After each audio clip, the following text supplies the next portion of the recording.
नमस्कार दोस्तों, welcome back to our channel friends. मैं आप सबका अपने चैनल स्टॉक्स फॉर लाइफ में बहुत स्वागत करता हूं। Welcome to STFL family. Dear family members, Deepak nitrate all time high से 13-14% करेक्ट हो चुका है। आज भी गाइस हमें 3% 3.25% के आसपास गिरावट देखने को मिली। और दोस्तों जो इंपॉर्टेंट एक लेवल है 1700, वो बहुत ही क्रूशियल लेवल है। उसका तोड़ना अपने आप में घातक हो सकता है। लेकिन इसी बीच में गाइस आप सबको मैंने मना किया था कि ऑल टाइम हाई पे एंट्री मत करिए, बिकॉज कोई भी स्टॉक अगर एक साल में 240% रिटर्न डिलीवर कर देता है तो जी हाँ दोस्तों, उधर पे एक ब्रेक लगता है। और वो ब्रेक होता है दोस्तों एकोमोडेशन फेज, जहाँ पे 3 महीने से लेकर 6 महीने तक जो इन्वेस्टर्स हैं वो एकोमोडेट करते हैं। और जिनको निकलना होता है, ट्रेडर जो होते हैं, जो एफ में काम करना पसंद करते हैं, वो क्या करते हैं, निकलते हैं। अब उनको बेचना होगा 1300 पे, तो गाइस वो स्टॉक को भगा के 1500, 1700, 1800 तक ले जाते हैं। उसके बाद वो धीरे धीरे अपने माल को निकालने की कोशिश करते हैं। लेकिन इसी बीच में क्या इधर पे मौका है कि गिरावट और भी एक्सट्रीम होगी, बिकॉज आई नो कि जिन्होंने ऑल टाइम हाई के आसपास लिया है, 1800 के ऊपर लिया है, 1900 के आसपास लिया है, वो कंसर्न कर रहे होंगे। लेकिन नहीं दोस्तों, कंसर्न करने वाली बात नहीं है।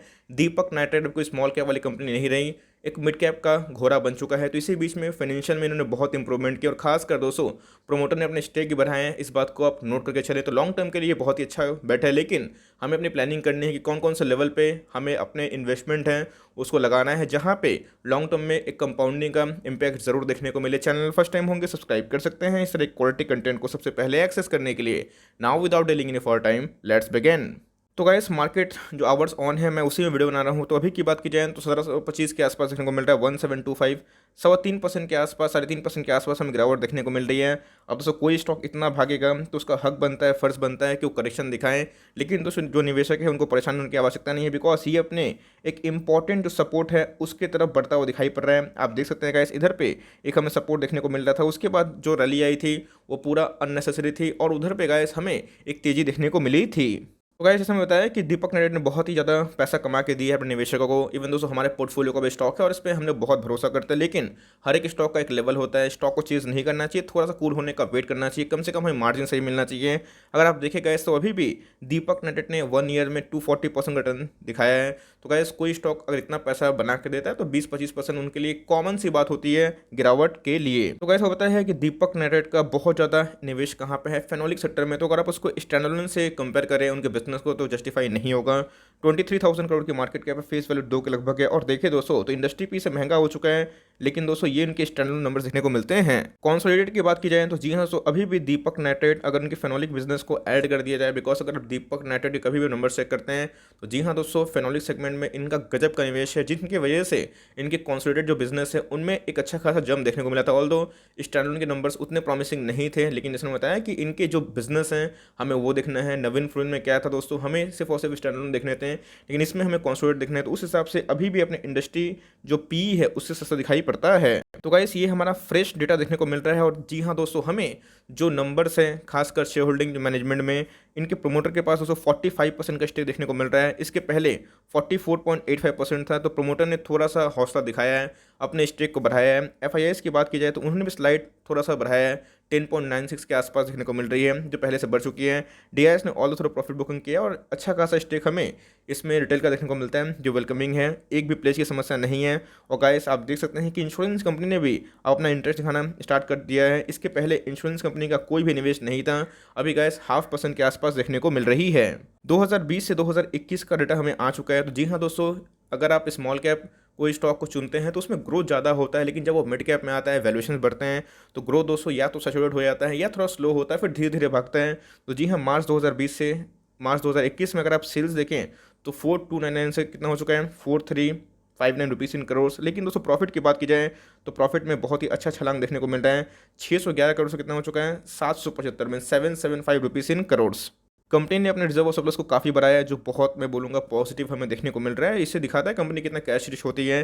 तो जी हाँ दोस्तों, 2020 में आपको अच्छे से ज़्यादा मैंने बहुत बार कवर भी किया था, 1500 करोड़ के आसपास देखने को मिला। लेकिन जिस हिसाब से इनमें रैली आई है, मार्केट कैप बढ़ा है, तो हमें रिजर्व और सरप्लस के फ्रंट में भी काम होता हुआ देखने को मिलने की उम्मीद थी, और वही देखने को मिल रहा है।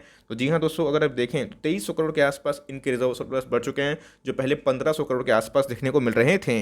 ईपीएस में भी हमें अच्छा का जंग देखने को मिल रहा है, 44.80 के आसपास इनके ईपीएस पहले थे, अभी कितने हो चुके हैं, 56 के आसपास, जो कि बहुत ही शानदार है। तो गाइस आपको जो इन्वेस्टमेंट में रिटर्न मिला वो बात की बात होती है, पहले ये हमें देखना पड़ता है कि जो बिजनेस है, जो उनकी इक्विटी है, उनके बिजनेस में कितना कमा कर दे रहे हैं। तो जी हाँ दोस्तों, 33 के आसपास इनके आरओई है, जो पहले से तो ऑल दो कम हुआ है, लेकिन जो भी कंपनी गाइस अगर 33 की आरओई जनरेट करती है, रिटर्न ऑन इक्विटी, मैं उसको बहुत ही सम्मान करता हूँ। इवन दोस्तों मेरे लिए 15-20 तो काफ़ी अच्छा होता है, तो 30 के ऊपर मैं उसको वेरी वेरी एक्सलेंट मानता हूँ।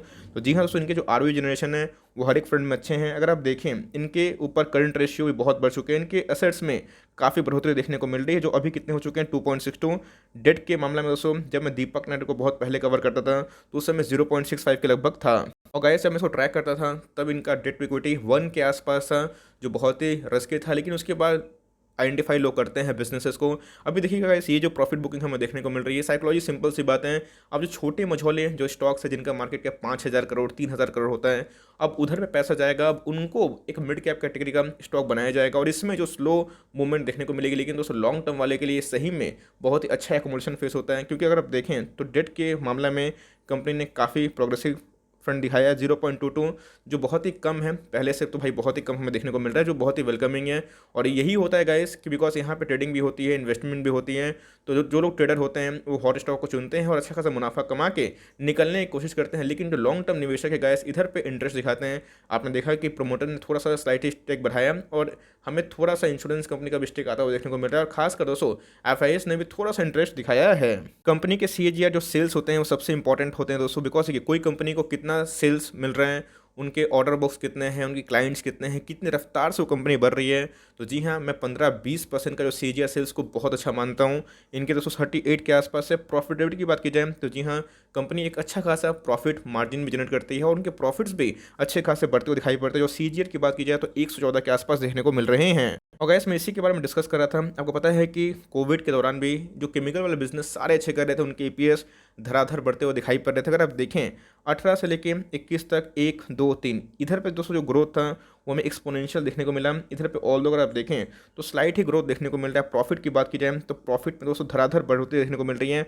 और टू वेरी ऑनेस्ट गाइस, अगर मैं बोलूँ अपने एक्सपीरियंस है तो जी हाँ, आने वाले 1-2 क्वार्टर में जो रैली आने की उम्मीद है, ठीक है, वो थोड़ी सी दबते हुए हमें दिखाई पड़ेगी, क्योंकि ऑलरेडी गाइस जो स्टॉक में न्यूज़ की फैक्टरिंग पहले से हो चुकी है और हो सकता है कि आने वाले 6-8 महीना तक ये उतना ना भागे जितने लोग उम्मीद कर रहे हैं। लेकिन दोस्तों अगर आप 6-8 महीने का सोचते हैं आप निवेश नहीं कर पाएंगे। अगर आप 6-8 साल का सोचते हैं तो जी हाँ दोस्तों, तब आप निवेश करने का मौका ढूंढ सकते हैं। तो गाइस मैं वीडियो को मार्केट आवर्स के दौरान ही शूट कर रहा हूँ। मार्केट बंद होने में तकरीबन 10-15 मिनट का समय बाकी है। तो अगर आप देखें दोस्तों अभी तक थोड़ा हेजी माफ करिएगा, 40% के आसपास डिलीवरी ले जाते हुए देखने को मिल रही है। मतलब 9 लाख के आसपास शेयर ट्रेड हुए, जिसके अगेंस्ट में 4.25 लाख 3,75,000 3,75,000 के आसपास शेयर्स को डीमेट में ले जाया गया है, जो कि डिलीवरी परसेंटेज की वजह से काफ़ी हाई होता है। तो गाइस करेक्शन कितना दिखा सकता है ये सबसे इंपॉर्टेंट है। तो गाइस आप देख सकते हैं कि एकदम अपने मीडियन पे ट्रेड कर रहे हैं, तो ये सपोर्ट बहुत ही इंपॉर्टेंट है। अगर ये सपोर्ट टूटता है गाइस तो आने वाले टाइम में ये एक सपोर्ट खाता हुआ देखने को मिल सकता है, जिसका भाव वही 1650 के आसपास 1630 से लेकर 1650 के आसपास देखने को मिलता है। दोस्तों मैं अपने बारे में डिस्कस करूँ तो जी हाँ, दीपक नाइट्रेट के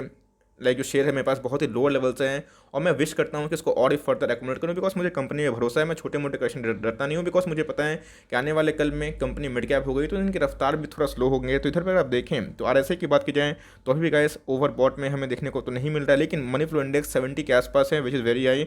तो हो सकता है गाइस कि आरएसआई आपको आने वाले कल में 30 के नीचे देखने को मिल जाए। और सेम दोस्तों हमें सब में देखा, चाहे वो इंडिया मार्ट इंटरनेशनल में हो या फिर जितने बड़ी बड़ी कंपनी है, अच्छा नंबर्स आता है, उसके बाद प्रॉफिट बुकिंग देखने को मिलती है। बिकॉज कोई भी स्टॉक में अगर मूवमेंट होता है तो गाइस इधर पे जो बड़े निवेशक होते हैं वो पहले से प्लानिंग करते हैं। अगर उनको प्राइस को चढ़ाना होता है तो गाइस वो सिस्टमेटिक वे से 3 महीना 6 महीना साल भर पहले से प्लानिंग करते हैं, और उसके बाद जब उधर पे बहुत लोग निवेश करते हैं, ऐसा नहीं बोल रहा हूँ गाइस ये ट्रैप है, ऐसा नहीं होता है। बिकॉज हर एक स्टॉक का एक साइकिल होता है, वैल्यूएशन होता है।